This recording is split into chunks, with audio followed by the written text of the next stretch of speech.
Na realidade, em Romanos 10, 9, 10 e 11 diz assim: se com a tua boca confessares ao Senhor Jesus, e no teu coração creres que Deus o ressuscitou dos mortos, serás salvo, visto que com o coração se crê para a justiça, e com a boca se faz confissão para a salvação.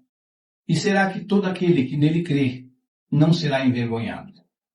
Nós vemos nesse versículo que a nossa confissão, a nossa confiança em Deus, a nossa confiança na pessoa do Senhor Jesus e na sua palavra, nós vemos que é possível nós resolvermos qualquer problema. Por quê? Porque Jesus Cristo é fiel a si mesmo, à sua própria palavra. E quando a gente crê com o coração, ou seja, quando a gente realmente sabe aquilo que quer e a gente expressa através da palavra, Deus está justificado para atuar, porque o seu Filho amado é a sua palavra. O que ele disser é o que vai acontecer. Então nós vemos que quando a pessoa usa esse método da palavra de Deus, que é o mais correto, porque a confissão traz possessão. Nós vemos que o que a pessoa confessar com a sua boca, seja a cura, seja a libertação, seja o perdão ou o livramento em qualquer área. Então aí não está falando só salvação da alma, quando a pessoa morrer. Mas aqui diz, e confessar com a sua boca. Se você confessa usando a palavra de Deus no nome do Senhor Jesus, aqui mesmo nessa terra você come do bom e do melhor, ou seja, você desfruta do melhor. Mas na verdade nós sabemos que Deus assim curou, libertou, deu, vamos dizer assim, vitória de várias maneiras. Deus não bitolou assim, tem que ser só assim. Isso me faz lembrar de um caso, por exemplo, de uma pessoa. Ele era cristão, namorava com uma moça cristã também, na mesma igreja, e eles estavam namorando, ficaram noivos, e ele pediu para ela um adiantamento. Ela então, porque amava ele, ela consentiu, vamos dizer assim. E eles cometeram o que na palavra se diz, fornicaram. Porque quando é casado é adultério, Mas quando é solteiro é fornicação. Muito bem, ele insistiu, ela cedeu. Só que aquilo teve consequências. De repente, ele ficou assim como doido, como louco. Não falava coisa com coisa, não tinha governo assim no corpo. Então, o castigo veio para ele, que foi o incitador da situação. E ela também sofreu, porque ela sofreu, vamos dizer, a pena de ver ele naquela situação. Eles não sabiam como lidar. Quando o pastor veio visitar ele, soube da situação, o pastor, em vez de acolher, vamos dizer assim, e fazer o que deveria fazer, que seria orientar eles, já que eles estavam dispostos e se amavam, então o pastor deveria, talvez dar a disciplina da igreja, que seria o normal, mas orar com ele. Mas o pastor não quis saber. O pastor se revoltou e proibiu até a igreja, os irmãos, de visitarem o homem. Veja, na hora que a pessoa mais precisou de uma ajuda, foi negado. Então, aquela comoção dos irmãos mesmo, os mais próximos assim, não abandonaram o rapaz, nem a moça. E levaram eles para um hospital. E ele estava tão ruim, assim, que ele tinha que ficar amarrado os pés e as mãos nessas camas de hospital que inclina. Então, lembraram de mim, me chamaram. Daqui lá, é mais ou menos na casa deles lá, onde me chamaram, mais ou menos 30 quilômetros. Depois de lá, para o hospital que era no centro da cidade. Aí eu fui, encontrei com a irmã e de lá nós fomos no hospital.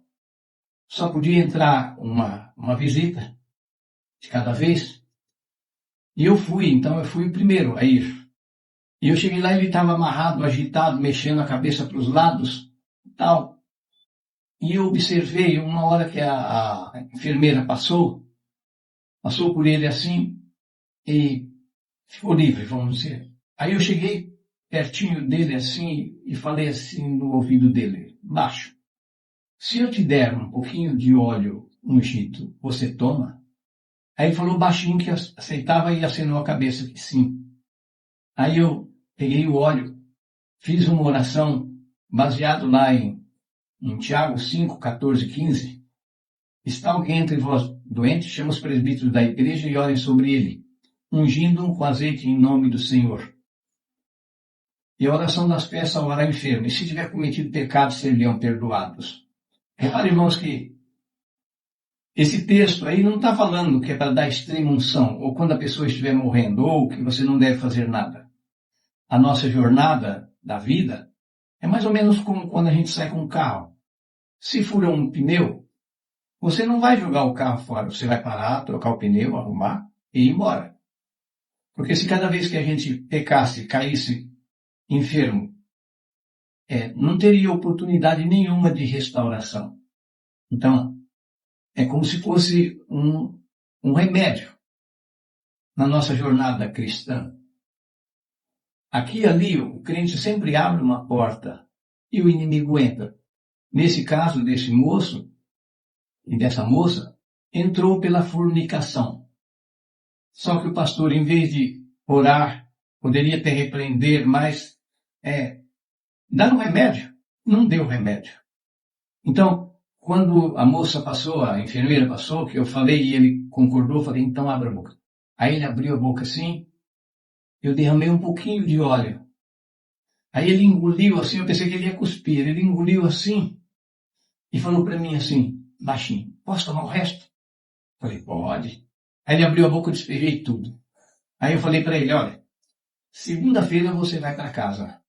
E a ordem que o hospital tinha é que na segunda-feira, isso era no sábado, né? À tarde que eu fui visitar. A ordem que o hospital tinha é que na segunda-feira ia fazer a transferência dele para um hospital aqui em Franco da Rocha, onde põe pessoas que têm doença mental. Então, para os médicos era uma doença mental, só que era uma doença espiritual. Bom, um dia ele vim embora. Quando foi na segunda-feira, ele passou então a noite de sábado para domingo bom, no domingo estava bem, na segunda-feira, quando os médicos passaram, liberaram ele. Olha, ele ia para o hospital onde põe doentes mentais, loucos.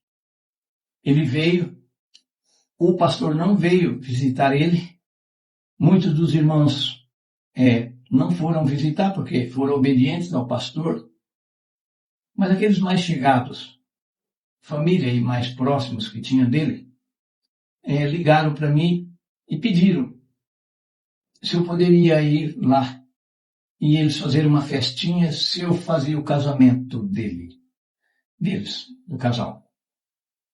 Aí eu mandei eles fazer um bolo, reuniu os amigos, os irmãos amigos, e ali ele assumiu com ela, e eu fiz a oração, orei no bolo, orei neles, e os declarei casados em nome de Jesus. Moral da história.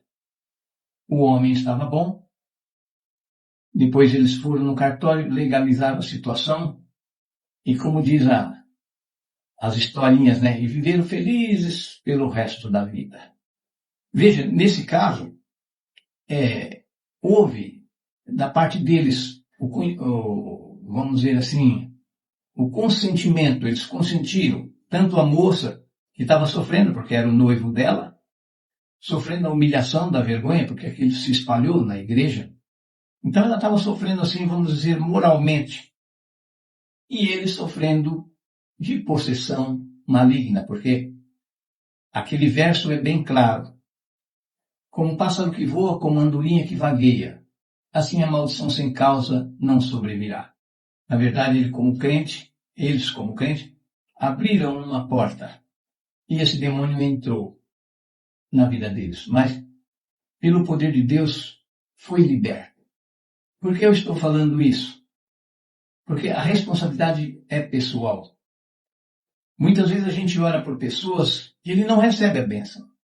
E outros que não tem nada de crente recebem a bênção. Por quê? Porque na realidade, não é o fato de estar na igreja. Não é o fato de ser um cristão. Deus não tem o pecador por inocente, nem tem preferidos, uns mais do que os outros. Nós temos que entender que quando nós estamos conscientes, entende? Nós temos que usar a nossa fé. É por isso que a gente sempre, quando vai lidar com uma pessoa, a gente pede a direção de Deus como lidar, porque assim como as pessoas variam de um para o outro na fisionomia, também no caráter. O que às vezes serve para um não serve para outro. Entende? Jesus curou de várias maneiras.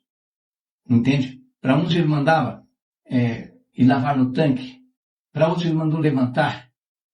Para outros ele cuspiu no chão. Enfim, a gente vê que na realidade existe uma gama de variedades de Deus operar. Nós apenas pedimos a direção do Espírito. Como deve ser feito? Entende isso? E, na realidade, para que não haja dúvida, eu fui pastor pentecostal e eu tinha unção de pastor. Como membro da Igreja Adventista, eu também fui ancião ordenado. Então eu tinha e tenho, graças a Deus, diante dos homens, legalidade para batizar e para fazer as coisas que devem ser feitas segundo a palavra do Senhor. Que Deus te abençoe, que você consiga entender isto, abrir a sua mente, não pôr a sua fé em placa de igreja, nem em palavra de homens, a não ser que ele esteja na palavra de Deus, fazendo aquilo que é correto aos olhos do Senhor.